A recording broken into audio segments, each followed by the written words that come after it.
Hey everybody, welcome to my messy workshop.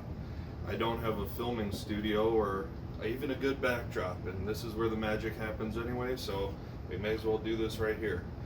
So because you clicked on this link, obviously you must be interested in some minifigure, maybe more Star Wars Legion specific storage and transportation solutions. Before I get to where I'm at right now, which I think is pretty good idea, I just want to go through how it evolved. So I first started playing 40K like 12 years ago or something like that, and I got these Plano containers from the local sporting goods store for, I think they were like $12 a piece. So I mean, bare bones, you don't really care what it looks like, you just need to get it from point A to point B. This is a really good option. I had made these foam, I didn't like the plug foam, so I made these foam trays, and I also don't have a very good camera situation, so I will just record this. I made these foam trays out of furniture foam from like the fabric store, Joanne Fabric, and cut out the recesses with a utility knife, and that was nice because it makes like little trays. But it's definitely not pretty. I mean, I'm like using a paper bag to hold the drop pod in and stuff like that. Definitely not sexy, but I mean, lugging these around to my friend's house to play, that worked perfect. So I did that for a while. When I transitioned into Star Wars X-Wing, this is all I knew, so I got one for that, but I didn't need the trays because I just wanted, I was playing at the gaming hall here, or the gaming club, and I didn't want to, I needed everything to be kind of in my own space. I wasn't going to have room to be pulling trays out and whatever, so I did use the plug foam on this, and this is really, really terrible looking. You can see here, this is just a hot mess. There's no real organization here. Cards slip through the cracks down here, and it works, but it just, I wasn't digging it, and I definitely knew I needed a change. So when I started Legion, I knew I wanted to magnetize my bases and have them set up like that. So, and I wanted to, I'm a little older now, I have a little bit more money, so I wanted to get like a more sturdy case, maybe a cooler looking case. So I got this Apache brand case from Harbor Freight, which is like an off-brand Pelican case. Harbor Freight is also like an off-brand tool store, hardware store in the Midwest in the United States. I don't know if it's national, but around here there's a couple of them, and they just sell discontinued tools and off-brand stuff. But anyway, so you can usually get these for like 20 bucks, and this is what I did initially, and a lot of people really like this. They think it's a really cool idea. Now I'm going to get into why I don't think it's very practical anymore, but I mean, it definitely has that wow factor when you open it up, and everyone in the gaming hall, whether they're playing Magic or whatever, they'll come by or see you open it and they'll say, wow, that's really cool, I like what you did with that. And you know what, it does look cool, and there's lots of space for vehicles. You know what, we'll do this, and there's lots of space for vehicles, and the height's there. I even have my little line of sight tool magnetized. I was going magnet happy, and yeah, it is cool, but it's just not very practical. So the problem I was having with this is that if this was sitting open on the table at the gaming hall, people would come over and they want to start picking at it because they think it looks cool, and they want to look at all your figures because it does look like they're on display. And I don't mind, but we put a lot of time and money into this. We don't want people breaking stuff.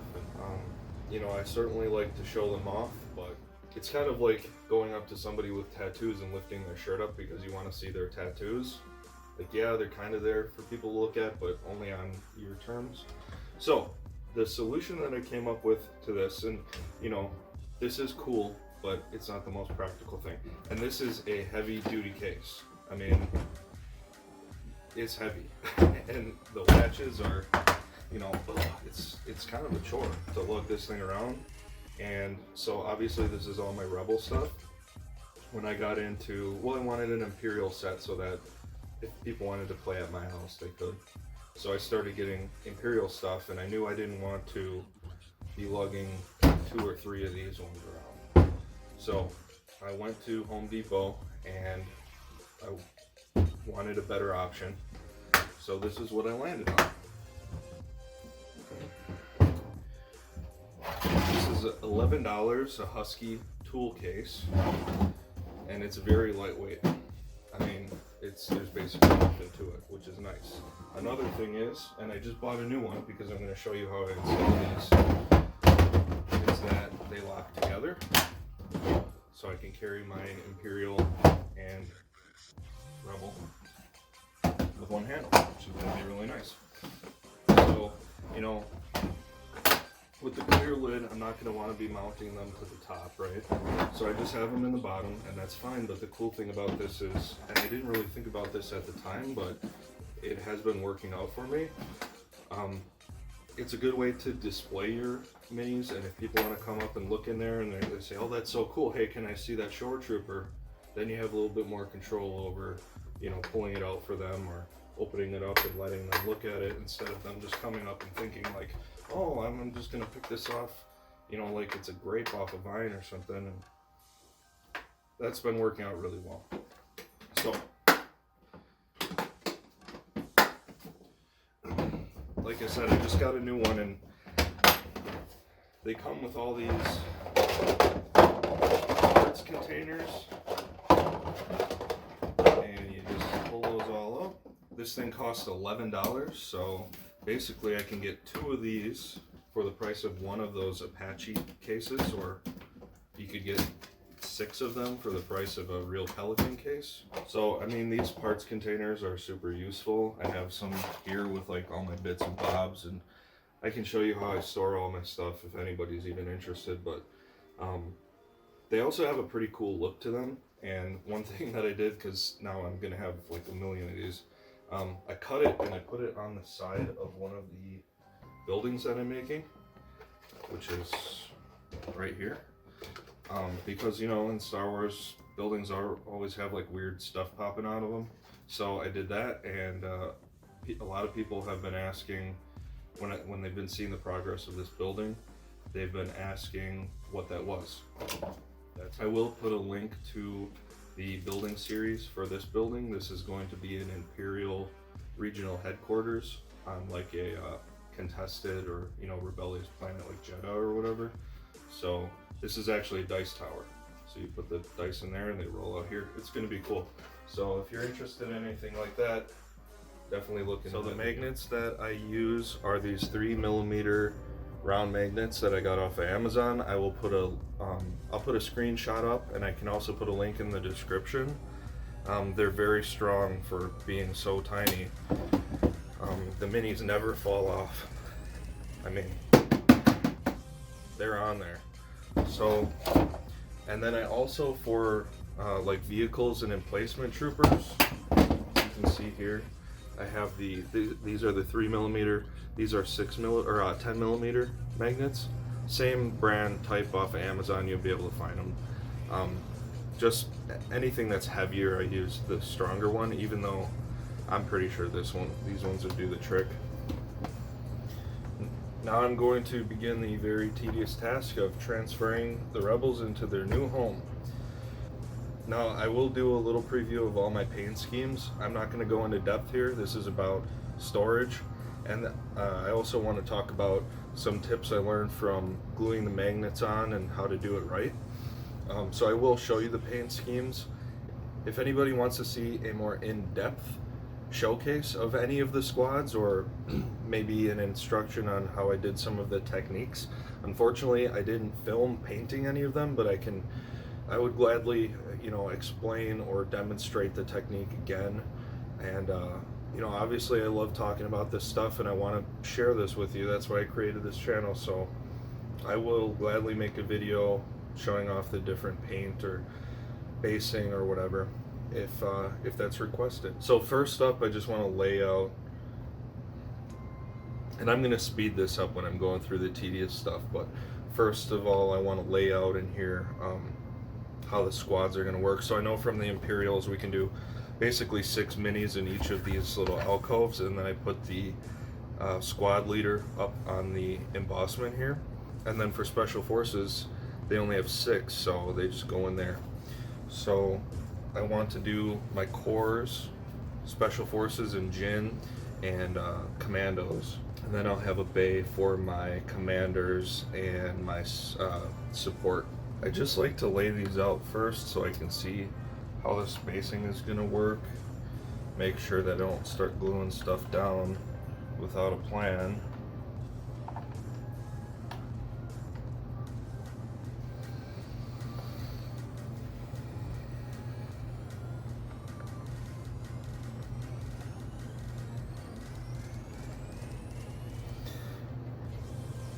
And now I did know this because I tried it before I bought this next case, that the ATRT is like 1/8 of an inch too tall. So I'm going to mount him on the side. So I'm going to mount him on the side here, and that'll work out just fine. So that's it. Now, because I'm transferring them, they all do have magnets on the bottom.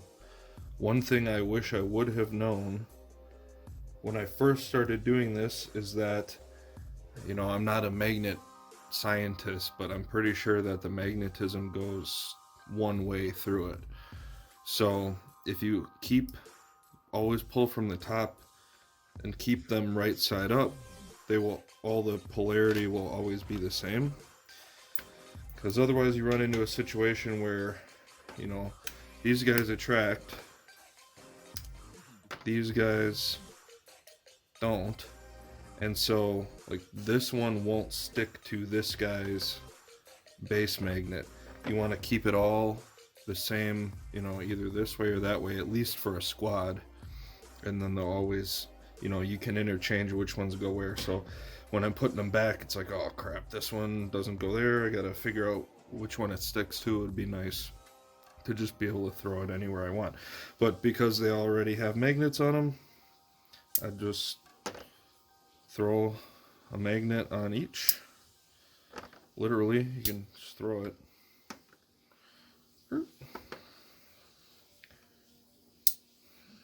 And then it will just do its own, you know, matching polarity. And